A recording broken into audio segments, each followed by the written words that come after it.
Rob Bell. I just discovered Rob Bell 2 months ago, and I find him very interesting and very comical. Uh, I don't know if you noticed that he didn't actually answer one question that was asked, but I took a few notes, so I want to highlight a few of the things in that video just to really highlight how unscriptural everything about that was. Firstly, that there was one scripture quoted and it was incorrectly quoted in that whole interview. The first thing is, what does God feel about the innocent victims of the tragedy in Japan? It's a great tragedy, and I think it would be irresponsible to suppose that God was punishing Japan for their lack of Christianity. We really sometimes have a wrong view of God. The reason the world is the way that it is, and biblically speaking, the reason why we have these types of natural disasters and things of that nature are because of sin. The whole creation is disrupted because of the sin of mankind. And because of Adam's original sin, the paradise that once was the Garden of Eden is no more. And the world is in chaos. So what happened in Hurricane Katrina, or the tsunami in Sri Lanka, or what has recently happened in Japan is terrible. But it doesn't highlight the sin of any particular religion.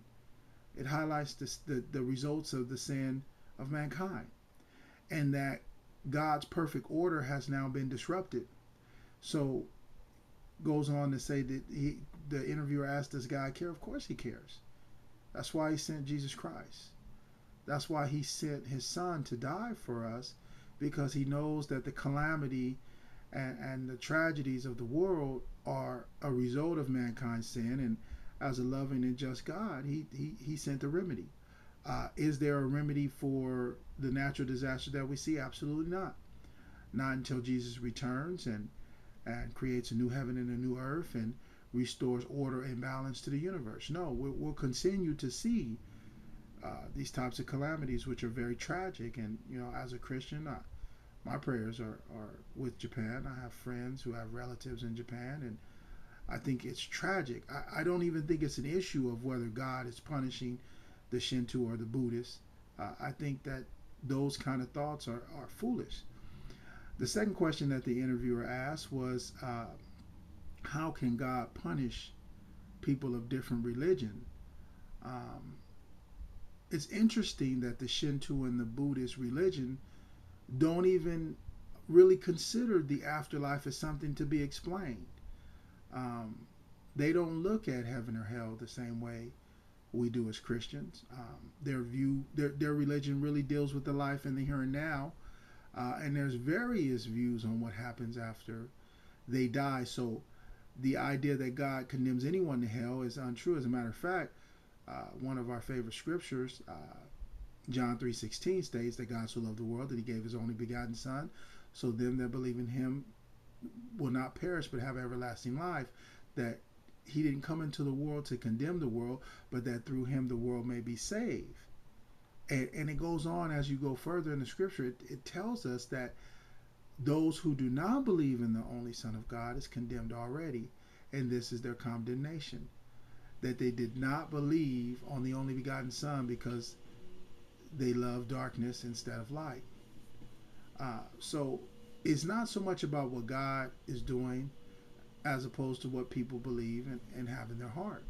God has never condemned any human to hell. Hell was created for the devil and his angels, scripture says. So, even the questions in that passage were irresponsible.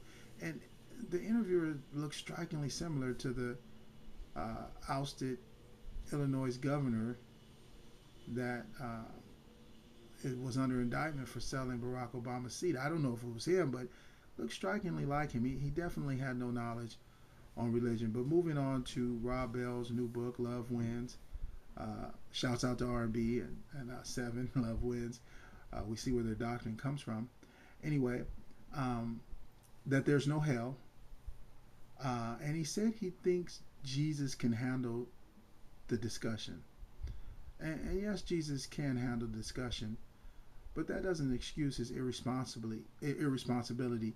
Is hell real?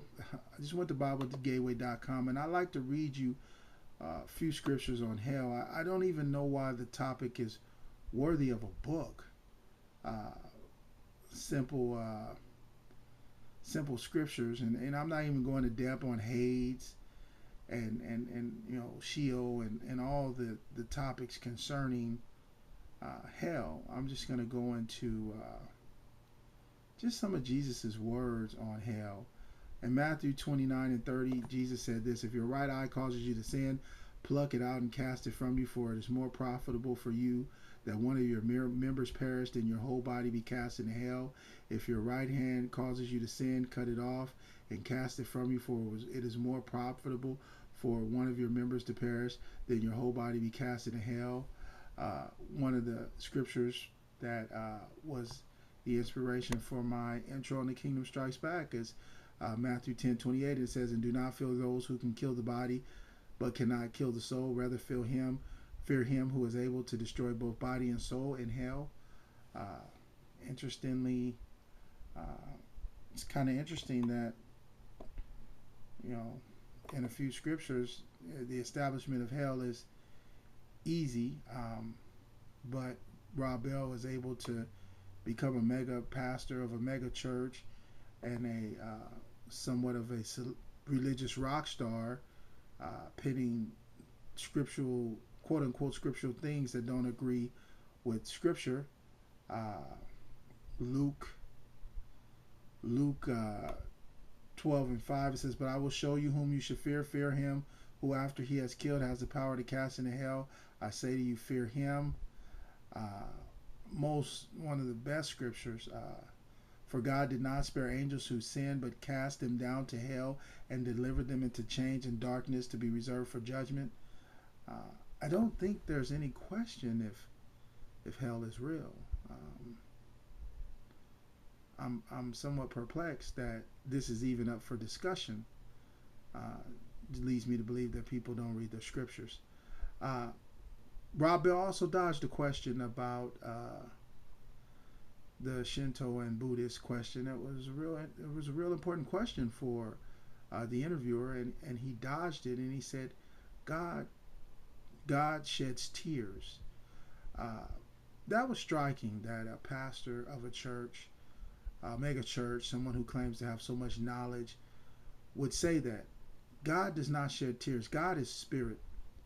And when we see things in the scriptures that talk about God having hands or feet, or any human attributes, are theophanies, and these are things that happen in scripture to help our human sense of a God of spirit. No, God is not shedding tears. No, he's not.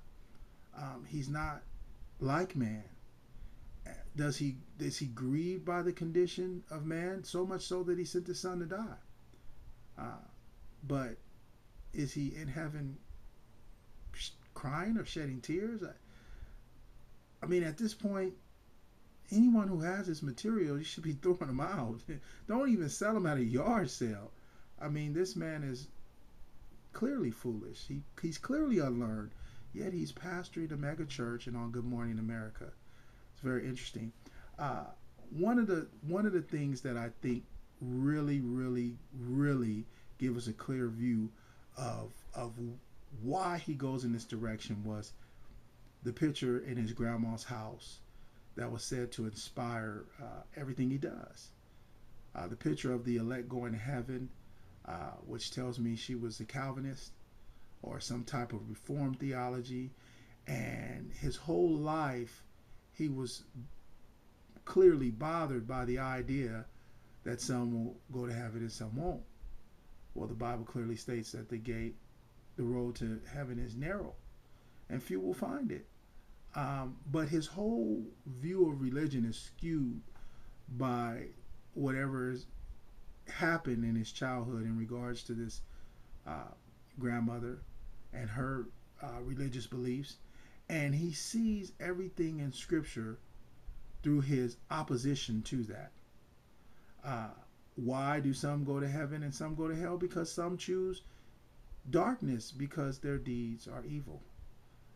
They don't choose God because they don't want to live forever with God. But he can never see that because this picture and whatever his grandmother's beliefs are have scarred him so. Rob Bell on justice, one of my favorite scriptures. Very sad that he misquoted that Amos scripture because that Amos scripture is quite frankly such a beautiful scripture. I think if more people understood that scripture, the one scripture he quoted, he misquoted. But if most people understood that scripture, you'd understand the heart of God, and it would change so much in regards to how we do things.